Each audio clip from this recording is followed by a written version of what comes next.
Assalamualaikum warahmatullahi wabarakatuh. Waalaikumsalam warahmatullahi wabarakatuh.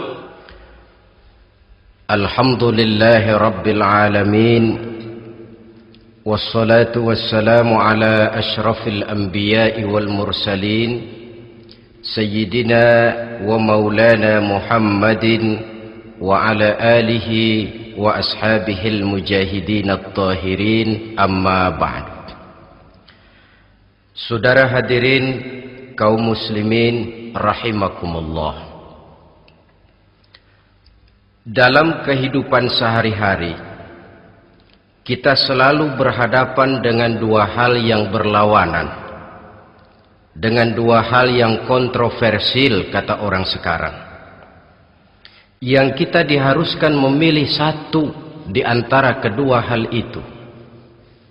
Sejak kita bangun tidur sampai kita tidur lagi, selalu kita hadapi dua persoalan itu, yang benar dan yang salah, yang hak dan yang batil, yang pantas dan yang tercela, yang ma'ruf dan yang munkar.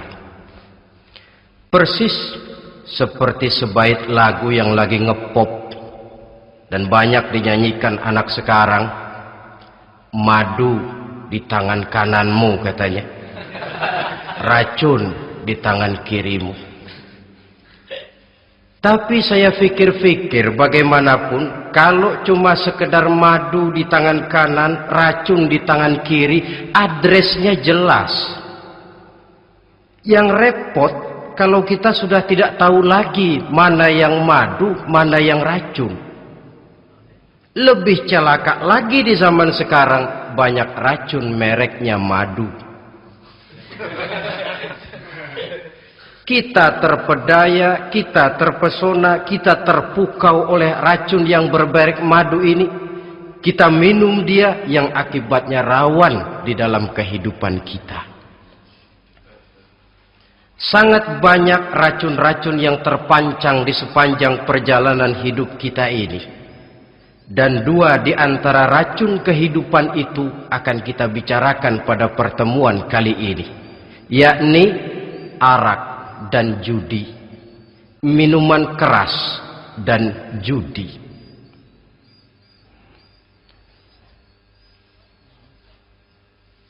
Sebagai yang kita maklum bahwa Islam bertujuan memelihara kemuliaan manusia yang diciptakan fi ahsani taqwim, dalam bentuk yang paling sempurna. Arak atau minuman keras jelas merupakan hal yang merusak dari berbagai aspek kehidupan. Entah kesehatan tubuh, entah pertumbuhan akal, ketentraman rumah tangga, ketentraman masyarakat, bangsa dan negara. Cobalah sejenak kita adakan penyelidikan. Kalau masuk kita ke dalam penjara, melihat sel-sel di sana, berapa banyak yang mendekam di sel karena urusan minuman keras.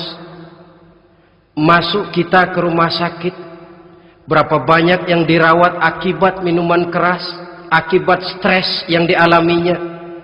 Berapa banyak rumah tangga berantakan, berapa banyak pembunuhan terjadi, pemerkosaan terjadi akibat daripada minuman keras ini. Yang paling ironi kalau dia sudah menyerang anak-anak muda kita. Padahal kita tahu remaja pemuda adalah bentuk miniatur daripada kehidupan suatu bangsa. Akan bagaimana warna Indonesia 20, 30, 40 tahun yang akan datang, remaja dan pemuda kita jawabannya. Bahkan dari segi agama pun, akan bagaimana warna Islam di Indonesia 20, 30 tahun yang akan datang, remaja itu pula jawabannya. Karena itu tidak terlalu berlebihan kalau saya berkata bahwa untuk menghancurkan Islam di Indonesia ini tidak perlu menghancurkan pondok pesantren, tidak perlu menutup masjid, melarang pengajian, menyegel musola, tidak perlu. untuk menghancurkan Islam di Indonesia cukup dengan meracuni remaja, pemuda-pemudi Islam di Indonesia. Kalau mereka sudah diracuni, dijauhkan dari agamanya, masalahnya tinggal menunggu pergantian generasi. Maka yang jadi pilot proyek jelas remaja, pemuda, termasuk dengan menanamkan pengaruh minuman keras. Ditanamkan ke tengah remaja kita ini untuk jauh dari tuntunan agama. Hei pemuda-pemuda Islam, kalau kau mau jadi pemuda modern, jangan dekat-dekat ke masjid. Masjid khusus 60 tahun ke atas. Sepertinya di depan masjid itu ada papan pengumuman masjid khusus 60 tahun ke atas. Baca Quran kolot. Seiring dengan itu lalu modernisasi diartikan dengan westernisasi. Kau tidak akan bisa jadi pemuda modern sebelum semua yang datang dari barat kau telan mentah-mentah. Kau harus bisa bergaul seperti orang barat, berumah tangga macam orang barat, makan minum seperti orang barat. Kalau nyanyi lagu barat yang orang lain gak ngerti, kamu juga gak tahu.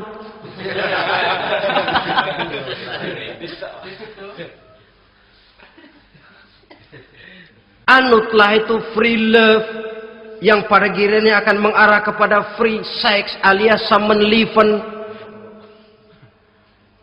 Isaplah itu ganja, morfin, narkotik. Jikalau sudah terlena kita dengan itu, maka kehancuran suatu bangsa sesungguhnya sudah dimulai. Penyakit minuman keras ini bukan cuma penyakit zaman ini.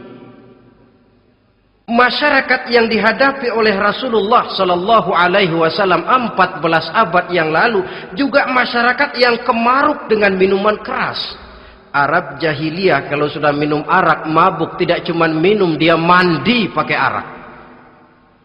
Sistem pendidikan yang disampaikan Islam bijaksana. Mula-mula diberikan gambaran bahwa arak itu walaupun ada manfaatnya tapi ada bahayanya, dan bahayanya jauh lebih besar daripada manfaatnya. Tahap kedua diberikan pesan jangan mendekati solat dalam keadaan mabuk. Padahal solat 1 hari 1 malam 5 kali artinya makin jauh saja dia dari arak itu. Pada saat kondisi iman sudah memungkinkan barulah turun vonis bahwa arak itu najis, perbuatan setan, jauhi. Yang ironi yang saya katakan tadi, racun mereknya madu. Kadang-kadang kita dibuai dengan iklan yang tidak mendidik. Saya pernah lihat ada iklan misalnya, Anda ingin modern, majulah bersama minuman ini. Atau minuman ini lambang pergaulan dunia yang maju. Modern diukur dari minuman. Yang jadi korban akhirnya remaja dan pemuda-pemudi kita. Saya teringat satu analisa dari Rasulullah Sallallahu Alaihi Wasallam. Beliau bersabda, Inna min asyratis sa'ah, sesungguhnya di antara tanda-tanda kiamat. Apa kiamat itu? Dalam arti yang umum, kiamat itu saat dimana alam ini hancur, bumi gempa, air laut tumpah ke darat, gunung meletus, planet-planet bertabrakan, lalu semua yang bernama hidup mati. Itu kiamat beneran.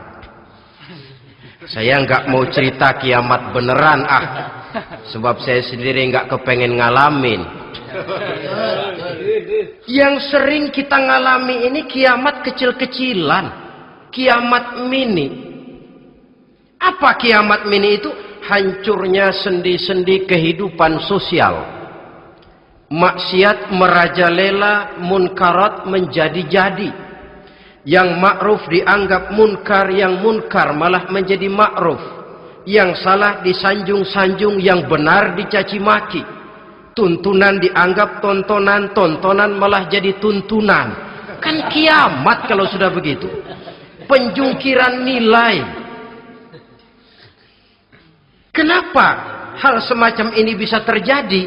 Penyebabnya kata Nabi, pertama ayyurfa'al ilmu. Ilmu diangkat oleh Allah. Bagaimana cara Allah mengangkat ilmu dan apa maksudnya itu? Allah mengangkat ilmu itu, saudara, caranya pertama dengan mewafatkan ulama. Makin banyak ulama wafat, makin banyak ilmu ditarik. Yang kedua, kurangnya minat orang untuk belajar agama. Kalau sudah klop macam itu, artinya agama sudah disudutkan ke pojok-pojok kehidupan.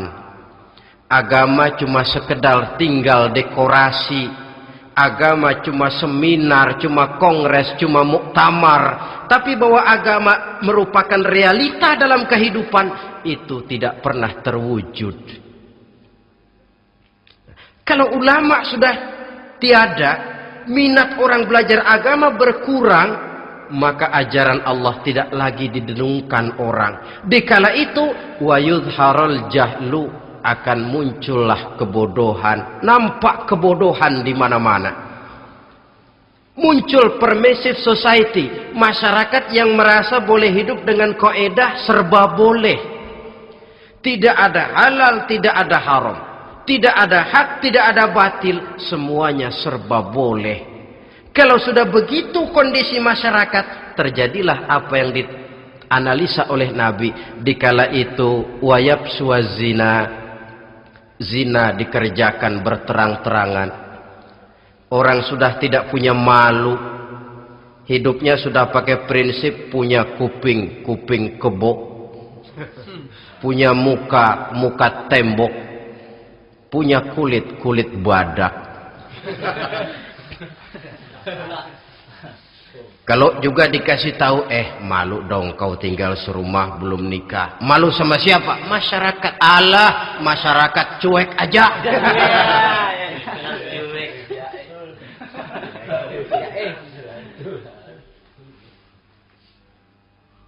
Bukankah realita kalau kita ikuti surat-surat kabar, berapa banyak sudah gadis-gadis bergelimpangan jadi korban? Berapa banyak bayi-bayi yang lahir ke alam ini tanpa harus tahu kemana dia mesti manggil bapak, yang akhirnya mengalami keterakhisan, dimasukkan ke dalam kantong plastik, dibuang ke tempat sampah. Kalau itu sudah terwujud, muncul efek negatif yang kedua, wa yushrabal khamr, arak, minuman keras jadi kebanggaan. Anak muda belum nyohor kalau belum bisa mabuk. Yang enggak mabuk dianggap kolot. Kampungan loh. Bikin malu baru kena segelas saja udah miring. Cengeng. Temen kita no hebat sampai nyungsep di got. Yang nyungsep hebat. Ya, kalau cuma yang hancur kehidupan pribadi. Tapi kalau sudah menyangkut masa depan, yang berarti masa depan suatu generasi adalah merupakan masa depan daripada suatu bangsa. Begitu kerasnya Islam ini melarang minuman keras, sampai bukan cuma sekedar meminumnya saja yang diharamkan, tetapi juga dilarang mengimportnya, memproduksinya, membuka warung yang menjual minuman keras, atau bekerja di tempat penjualan minuman keras. Ada juga yang nyerempet-nyerempet, Pak, kalau sedikit kan nggak apa-apa, nggak mabuk ini. Nah, saya ingatkan hadis Nabi diriwayatkan oleh Imam Ahmad, Abu Daud dan Tirmizi. Nabi bersabda, "Ma askara katsiruhu faqaliluhu haramun." Apa yang banyaknya menyebabkan mabuk, sedikitnya pun tetap haram hukumnya. Memang barangkali mungkin ada manfaatnya, tetapi bahayanya jelas lebih besar ketimbang manfaat yang bisa timbul daripada jenis minuman keras itu sendiri. Dalam hadis lain Nabi pesankan, "Man kana yu'minu billahi wal yaumil akhir fala yaq'udu ala ma'idatin taduru 'alaiha al-khamru.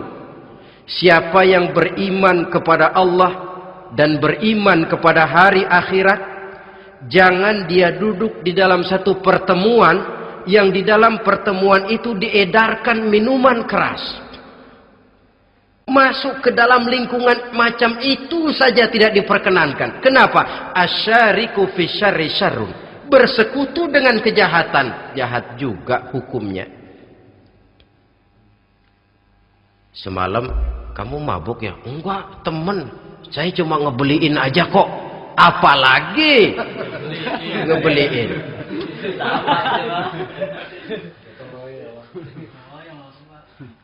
Sebab apa? Dalam keadaan mabuk, orang tidak lagi bisa berpikir secara logik.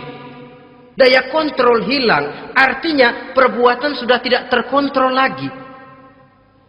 Yang pertama. Yang kedua, IQ tidak akan tumbuh dan berkembang secara normal seperti yang kita harapkan. Yang ketiga, harga diri akan runtuh, hancur di tengah masyarakat.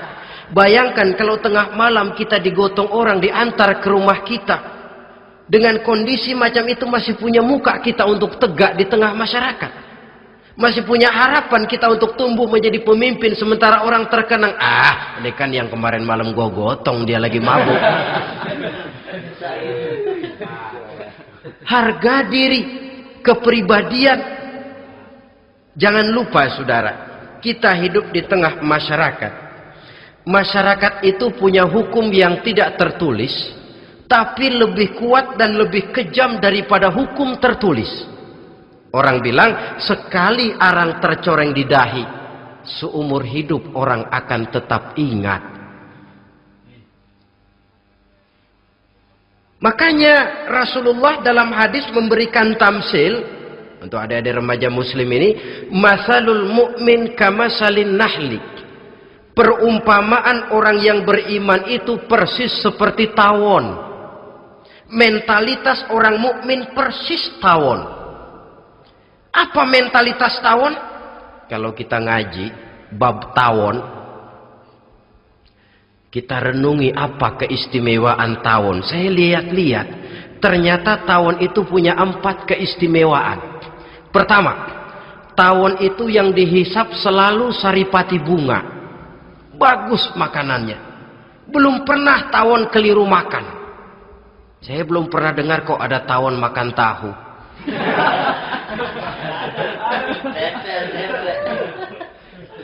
Yang dimakan selalu saripati bunga. Artinya apa? Orang mukmin perutnya itu perut selektif. Yang dimakan yang baik-baik, yang diminum yang baik-baik. Yang baik menurut agama itu adalah yang halal, thayyibat. Perutnya selektif, bukan perut asbak. Kalau asbak, puntung apa saja masuk ke dalamnya.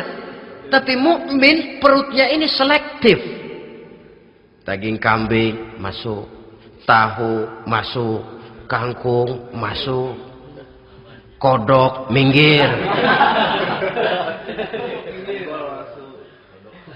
Air kelapa minum, kopi minum. Tapi kalau sudah berbau minuman keras, minggir. Sebab apa? Makanan dan minuman yang kita masukkan ke dalam perut besar ini akan digiling dalam perut besar, akan melahirkan energi, menggerakkan sel-sel pembuluh saraf. Kalau makanan dan minuman itu terdiri dari yang haram, energi yang ditimbulkan olehnya energi yang haram, mempengaruhi sel-sel pembuluh saraf. Orang akan cenderung berpikir yang haram kalau terlalu sering memakan makanan haram. Kalau sudah berpikir kepada yang haram, perbuatan pun akan mengarah kepada yang haram juga. Contoh kecil aja dah, ada nggak maling mikirin majelis taklim? Ada. Karena yang dimakan lebih banyak yang haram, yang dipikir paling-paling nanti malam rumah siapa lagi nih ya? Sudah mengarah ke sana.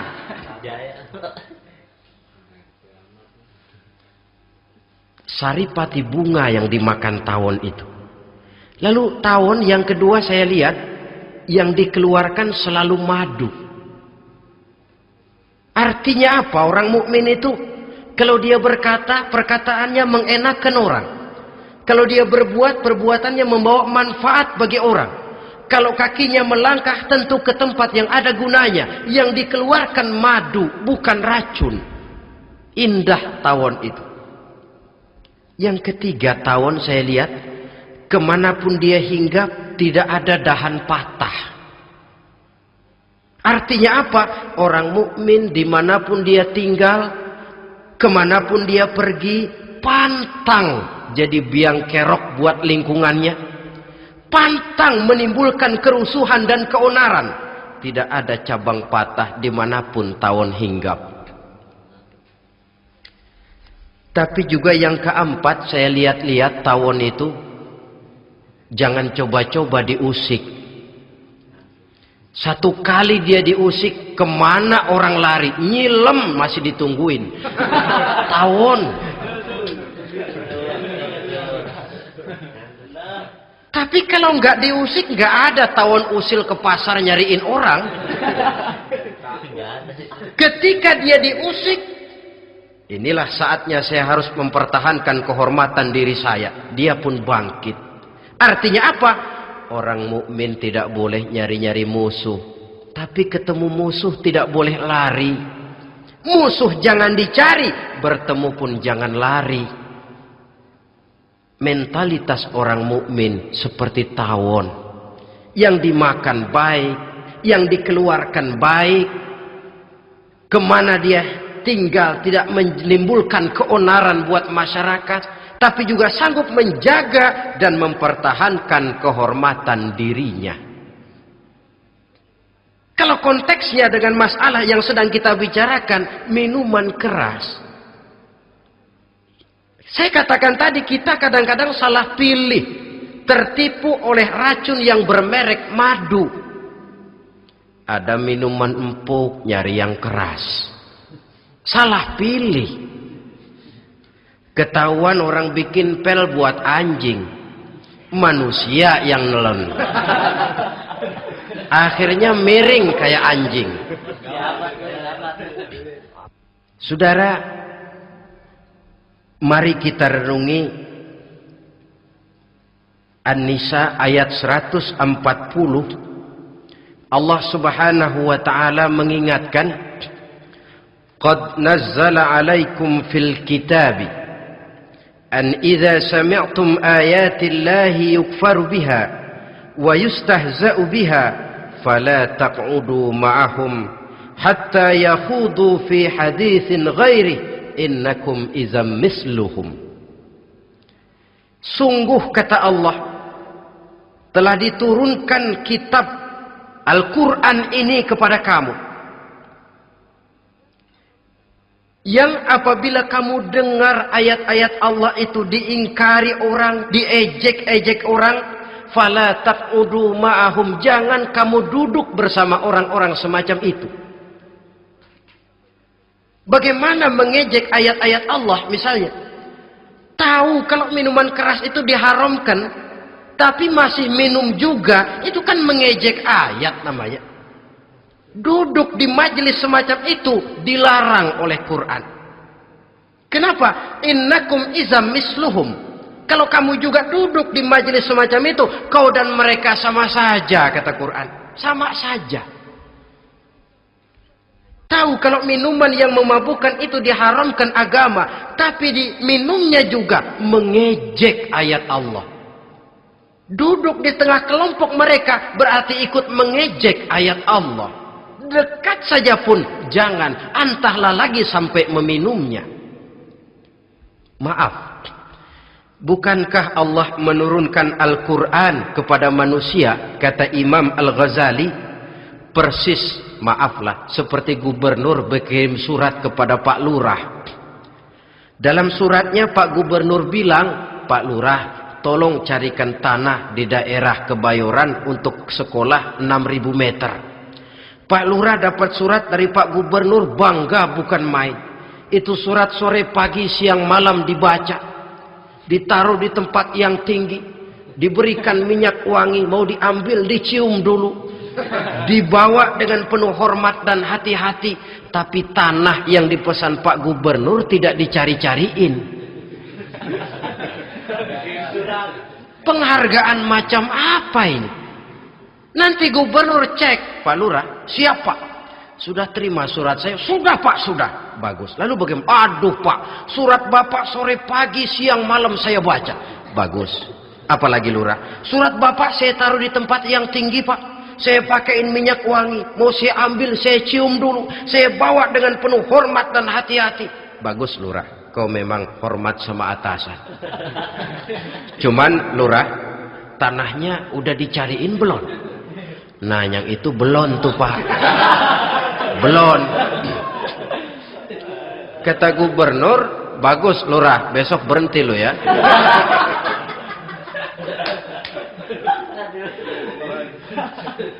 Membacanya memang penting, al-muta'abbad bitilawatihi, beribadah dari sebab membacanya. Tapi setelah kita baca, kita tahu isinya, what next? Mau apa kita dengan isinya itu? Jangan yang kita baca kita injak-injak. Itulah ironinya, bagaimana Quran itu mau membawa keberkahan dalam hidup ini. Kalau yang kita baca sering kita injak-injak. Dalam kehidupan kita baca ayat, wa ahallallahu al-bai'a wa harramar riba. Allah halalkan jual beli, Allah haramkan riba, tapi renten ditelan terus.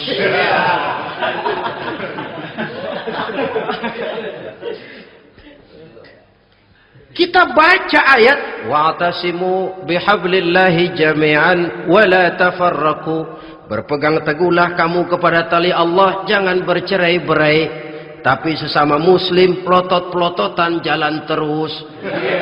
Janganlah yang sesama muslim kadang-kadang yang mengklaim dirinya sebagai pemimpin Islam kelihatannya juga sikut-sikutan jalan terus.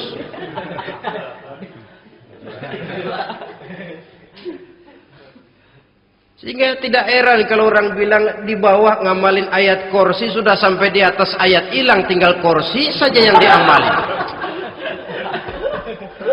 Ironi dan menyedihkan. Perjalanan panjang memang saatnya kita menunggal dengan Al-Quran ini. Tetapi prosesnya memang harus kita mulai dari sekarang. Perkara kapan proses ini selesai, itu bukan masalah kita. Tapi bahwa kita sudah memulai suatu proses, itulah yang diharapkan. Hadirin yang saya hormati, oleh karena kerasnya peringatan Islam terhadap minuman keras, pernah satu hari seorang lapor kepada Khalifah Umar bin Abdul Aziz bahwa ada sekelompok orang berkumpul meminum minuman keras. Kata Khalifah Umar bin Abdul Aziz, dera mereka, hukum, cepat. Ya Khalifah, kenapa? Di tengah mereka ada juga orang yang Ramadan biasa puasa. Begitu, iya. Yang biasa puasa duluan hukum. Kenapa? Mengerti memang lebih besar resikonya daripada tidak mengerti.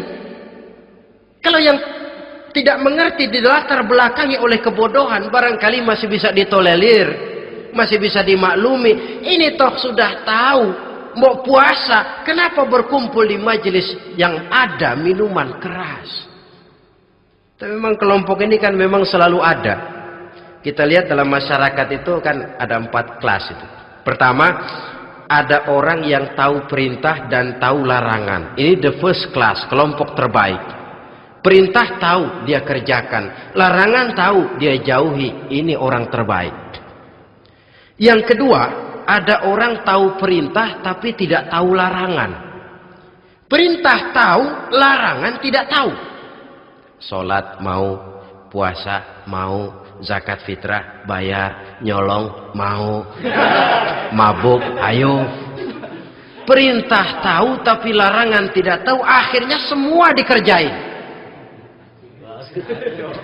Barangkali yang rada bingung malaikat bagaimana nyatatnya ini, kotor absen. Gelas yang ada di hadapan saya ini, kalau semua diisi air putih macam ini, kan jelas bisa diminum orang.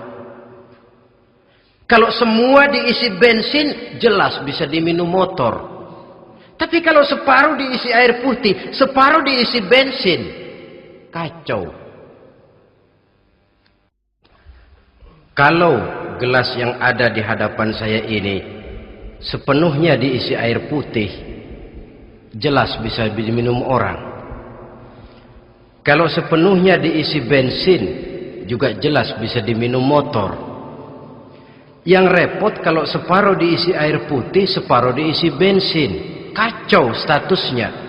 Orang minum mabuk, motor minum pun mogok. Dijual juga tidak laku barang campuran. Inilah makna pernyataan Allah, wala talbisul haqqa bil batil. Jangan kamu campur adukan antara yang hak dan yang batil. Perintah dikerjakan, larangan pun dikerjakan juga. Kelompok ketiga, ada pula manusia yang tahu larangan tapi tidak tahu perintah. Larangan tahu tapi perintah tidak tahu. Jahat sama tetangga tidak. Mencuri tidak, mabuk tidak, zina tidak, sholat tidak, puasa tidak, polos, semua serba tidak. Dan yang terakhir, kelompok keempat, perintah tidak tahu, larangan pun tidak tahu. Ini masuk kelompok makhluk gratis. Misalnya kambing, ayam, kerbau, itu kan makhluk-makhluk yang memang perintah tidak tahu pun larangan juga tidak tahu. Nah, dalam hubungannya dengan ini saya mengajak, marilah kita berusaha sekuat mungkin menjauhkan diri dari minuman keras yang jelas bahayanya dengan hidup tidak jauh dari bimbingan agama. Hadirin kaum muslimin rahimakumullah. Kawan seiring dan sejalan dari minuman keras, judi namanya. Saudara kembar barangkali. Yang satu sering menimbulkan yang lain, tetapi bukan tak jarang keduanya berjalan berdampingan. Posisi judi dan arak ini dalam Quran sama bahayanya. Apa sebab? Mentalitas judi adalah mentalitas sirkeless, lingkaran setan. Artinya yang menang biasanya ketagihan, yang kalah biasanya penasaran. Ini yang menyebabkan orang tidak mau berhenti. Kalau dia menang, dia ingin mencoba untuk menang dalam jumlah yang jauh lebih besar lagi. Kalau dia kalah, dia penasaran, kenapa hari ini kalah? Ah, barangkali sial, besok malam saya tebus. Mental semacam ini memang sulit untuk berhenti. Kenapa judi diharamkan dalam Islam? Pertama, seorang muslim di dalam berusaha mencari harta, dia harus mengikuti sunnatullah. Kata kita orang muslim, hukum alam kata orang sekarang, natural of law bahasa kerennya. Berusaha menurut hukum kausal, memasuki rumah dari pintunya, menunggu suatu akibat dari sebab yang kita lakukan. Bahwa kalau begini mesti begitu. Karena kita memang terikat oleh permainan yang disebut hukum alam ini. Hidup bukan undian, jangan mengharap untung besar tanpa mau peras keringat. Satu pagi Khalifah Umar bin Khattab radhiyallahu an masuk ke masjid. Beliau lihat ada orang sedang berdoa khusyuk betul. Ditunggunya 2 menit, 3 menit, sampai 10 menit lebih belum juga selesai. Agak lama orang itu berdoa. Selesai berdoa, dihampiri orang itu oleh Sayyidina Umar. Beliau tanya, saudara, lagi apa tadi itu? Berdoa ya Khalifah. Minta kepada Allah? Tentu minta kepada Allah. Minta apa kamu? Minta rezeki. Sudah lama? Dari tadi habis sembahyang subuh. Dapat? Belum. Ya memang kata Sayyidina Umar, inna sama la tumtiru zahaban wala fiddatan. Langit itu tidak mungkin akan menghujankan emas, tidak mungkin pula menghujankan perak. Jadi orang dilarang duduk bermalas-malas menunggu keajaiban yang datang dari langit. Karena memang hidup ini bukan undian, jadi jangan mengharap untung besar tanpa mau peras keringat. Di dalam berusaha kita terikat oleh sunnatullah. Kalau begini sebab penyebabnya, akan begini akibat yang ditimbulkannya. Yang kedua, Islam menjadikan harta manusia itu sebagai benda berharga yang dilindungi. Mengambilnya dengan judi termasuk memakan harta orang lain dengan cara yang batil.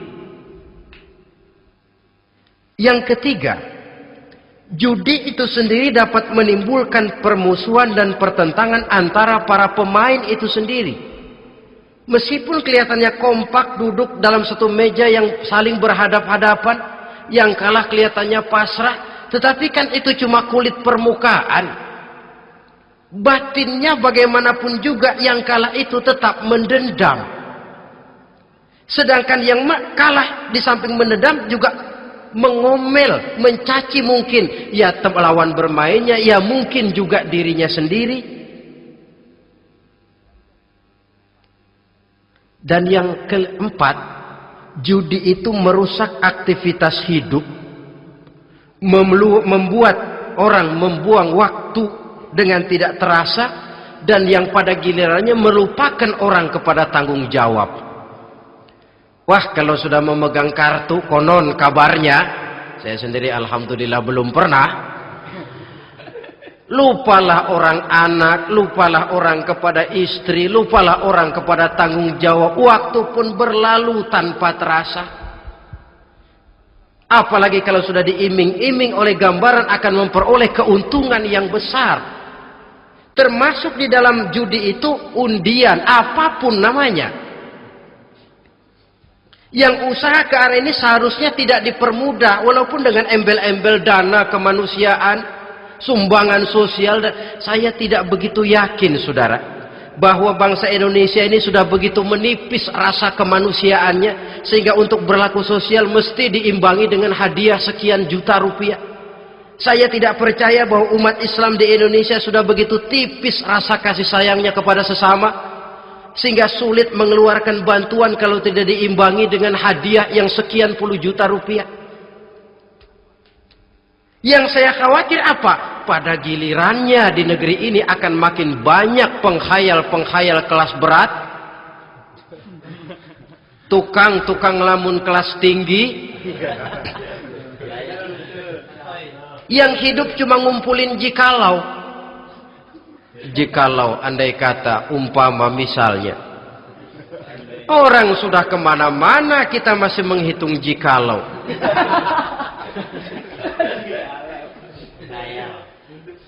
Orang boleh saja mengharap burung terbang tinggi, tapi punai di tangan jangan dulu dilepas. Artinya, idealisme silahkan terbang setinggi langit, tapi kaki harus tetap berpijak di alam realita. Bahwa memang lebih baik makan singkong dalam kenyataan daripada makan roti tapi ngimpi.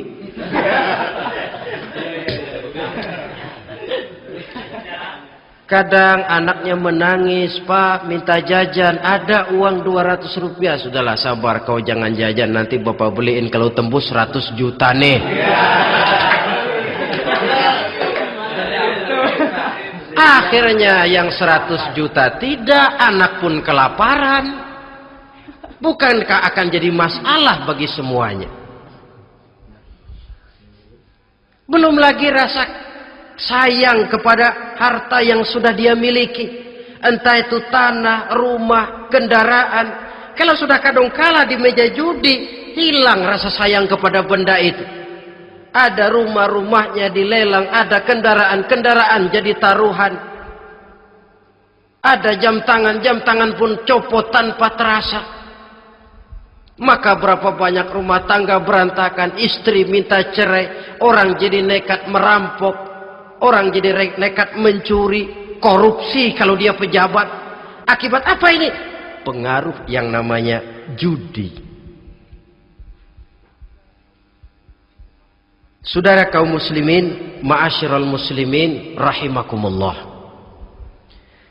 Itu sebabnya di dalam surah Al-Maidah ayat 90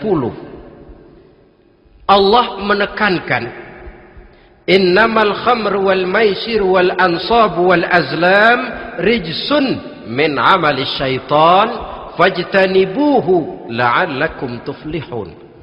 Sesungguhnya arak, judi, berhala, mengundi nasib itu rijsun. Ya Allah, jarang benar Quran menggunakan kalimat rijsun. Rijsun ini sudah merupakan puncak kekotoran. Bapak moyangnya najis, itu rijsun. Rijsun, kotor. Sudah kotor ditambah pula min amali syaitan, pekerjaan setan. Fajtanibuhu, jauhi.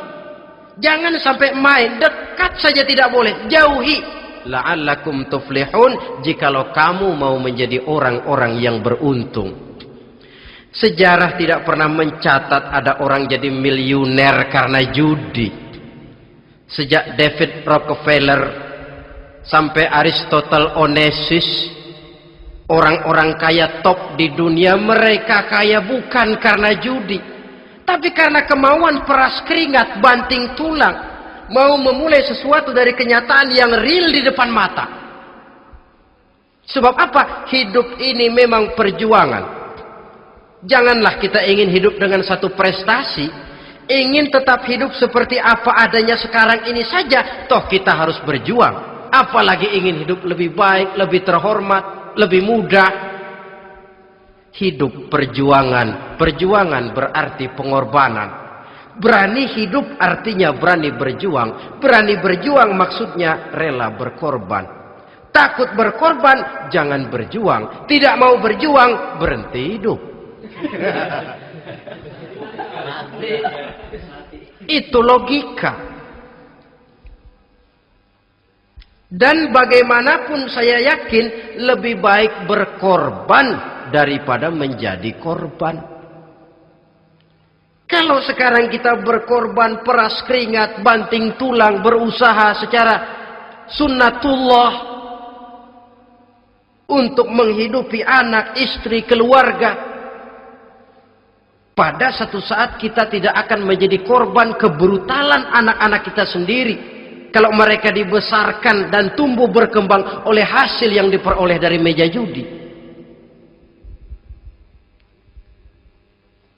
Ayat 91 Al-Maidah ini lebih memperkuat lagi. Kalau itu arak,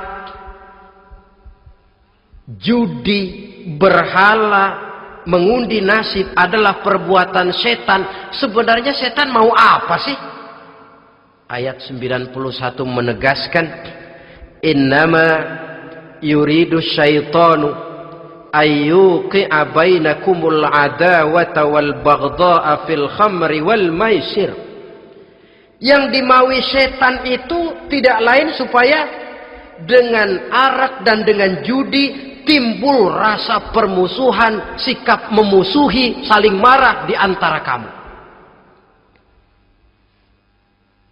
Coba, biasanya dalam meja judi sudah loyo, waktu juga sudah berlarut-larut. Yang menang mau berhenti, apa yang kata yang kalah? Berhenti dah, gue wacok loh. Enak bener, gue lagi kalah, lo berhenti. Coba, kira-kira kapan akan selesai permainan? Akan timbul permusuhan, akan timbul rasa dendam kesumat yang ditanamkan oleh setan. Karena memang baik arak, baik judi, baik berhala, baik mengundi nasib, itu semua permainan-permainan setan yang diberikan kepada kita untuk kita ikut andil bermain di dalamnya. Tatkala kita ikut terkena jerat setan, tertawalah mereka. Kenapa? Oh, makin banyak teman saya di neraka. Maaf, setan itu kan sudah tahu vonisnya. Ketika dulu dedengkotnya yang namanya iblis terusir dari surga, itu bikin semacam perjanjian dengan Allah. Tuhan, kenapa iblis? Gara-gara Adam saya terusir dari surga. Maka sejak saat ini Adam dan seluruh keturunannya adalah musuh bebuyutan saya. Saya akan gelincirkan mereka dari jalan. Silahkan iblis, goda mereka. Tapi kau tidak akan mungkin bisa menggoda mereka kalau hamba-hambaku itu menjadi hamba yang ikhlas.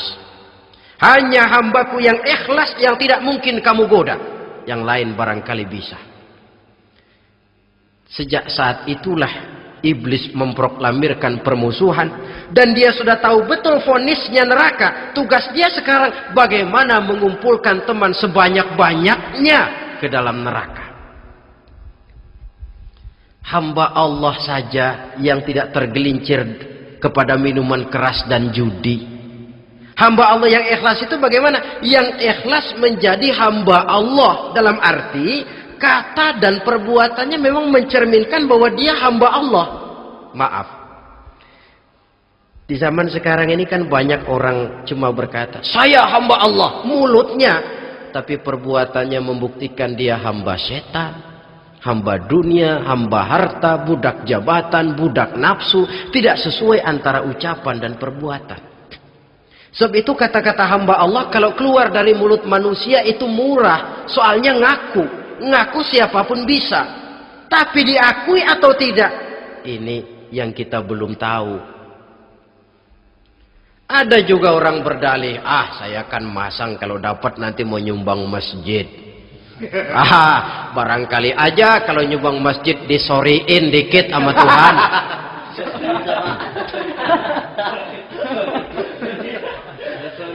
Apa bisa begitu? Saudara, kita tidak mungkin mencuci kain dengan air najis. Innallaha thayyibun, kata Nabi, la yaqbalu illa thayyiba. Allah itu baik dan hanya menerima yang baik. Bahwa dalam Islam tujuan yang baik harus dicapai dengan prosedur yang baik. Bahwa niat menyumbang masjid bagus, tapi hasil daripada judi atau undian tidak akan menyampaikan kita kepada tujuan itu. Tidak boleh mencuri kain walaupun niatnya untuk sholat. Kalau nyolong kain niatnya buat sembayang, dimaafin kali. Walaupun sholatnya sah, mencuri kainnya tetap saja dosa. Islam tidak menghalalkan segala cara untuk mencapai suatu tujuan. Bahwa tujuan yang baik harus dicapai dengan cara yang baik juga. Dan penyakit judi ini juga bukan penyakit baru. Sejak dulu. Masa jahiliyah judi mereka, saya kira kalau Las Vegas, kota judi Amerika saja barangkali masih kalah dengan cara judi jahiliyah dulu. Mereka kalau sudah judi itu uang. Habis uang, ada punya tanah pasang, taruhan. Habis tanah, ada rumah, rumahnya dipasang. Apalagi yang ada? Ternak unta dipertaruhkan. Harta habis, rumah ludes, kebun binasa. Ada istri juga dipasangin. Judi.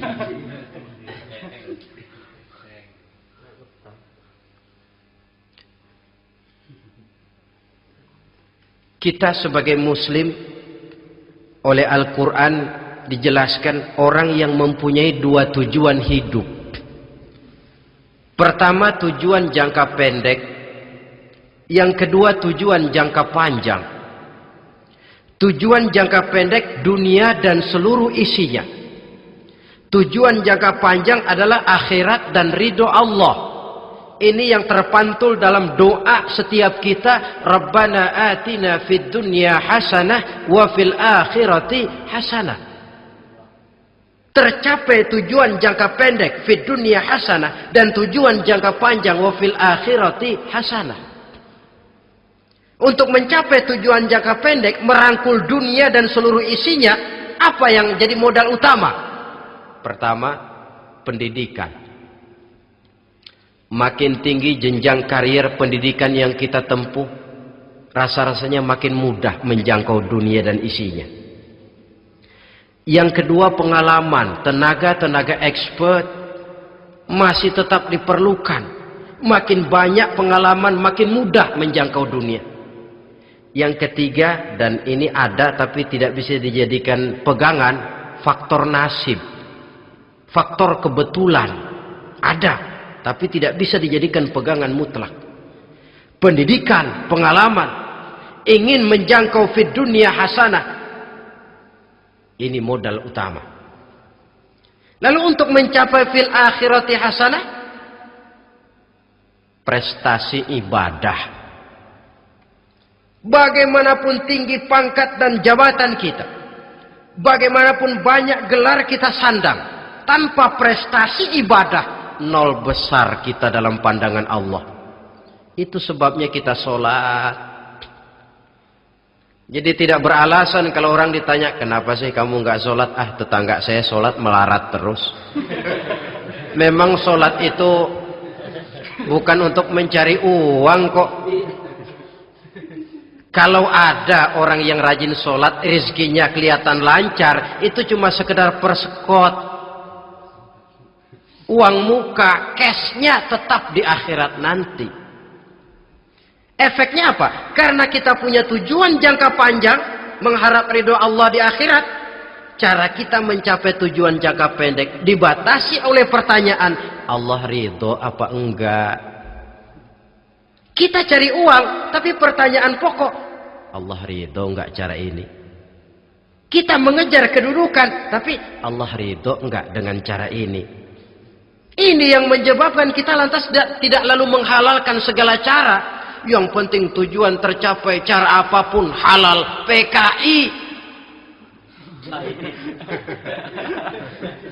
Kan cuma PKI yang berprinsip asal tujuan tercapai, cara apapun halal. Dan kita sudah sepakat PKI dan seluruh ajarannya tidak berhak hidup di bumi Pancasila ini. Cuma jangan sekedar PKI-nya dikutuk tapi ajarannya dipakai.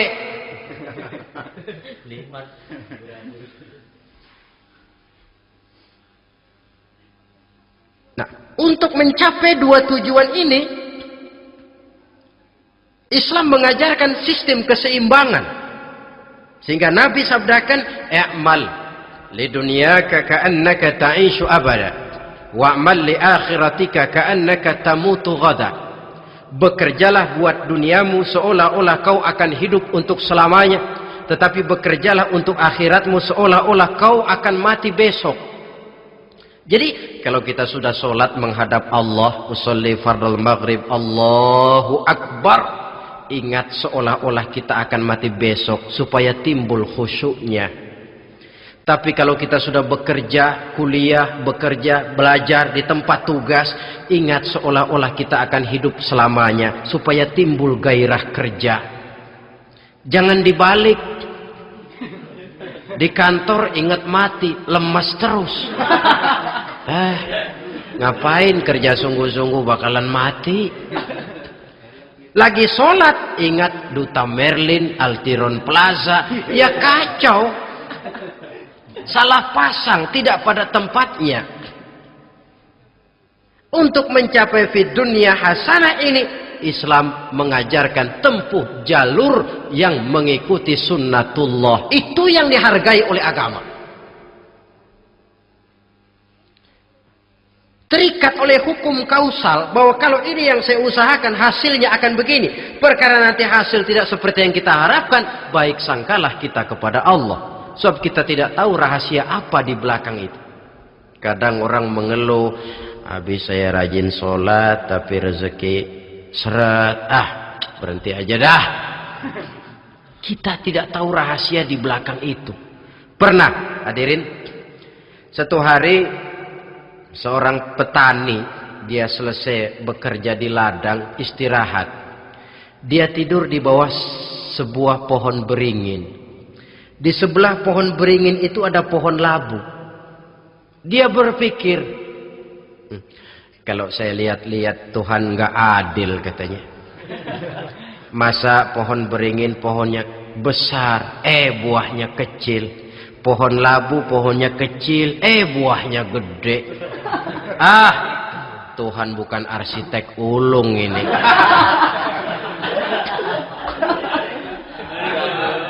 Mestinya supaya enak dilihat, beringin yang pohonnya besar buahnya sebesar buah labu. Pohon labu yang pohonnya kecil buahnya kecil saja sebesar buah beringin. Tidak adil Tuhan. Baru dia selesai berpikir Tuhan tidak adil, jatuh sebutir buah beringin tepat menimpa hidungnya. Dia terkejut. Astagfirullahalazim. Kalau begitu saya sadar katanya, Tuhan benar-benar adil. Coba kalau buah beringin segede buah labu. Waduh, kayak apa muka saya ini?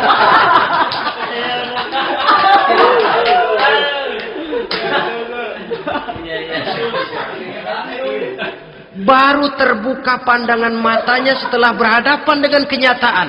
Baru keluar respek. Allah benar-benar adil.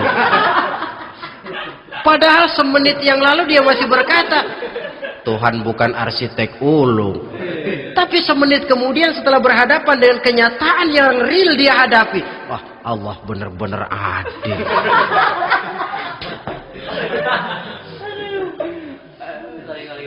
Itulah kehidupan ini.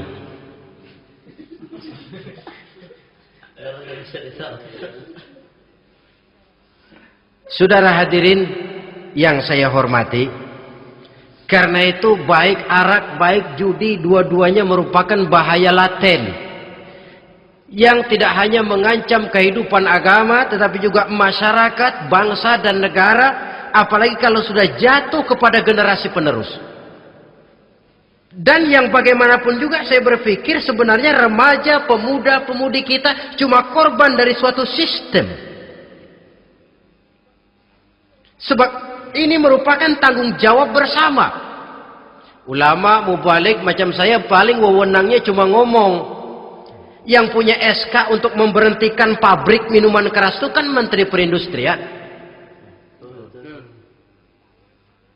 Tangan-tangan eksekutif.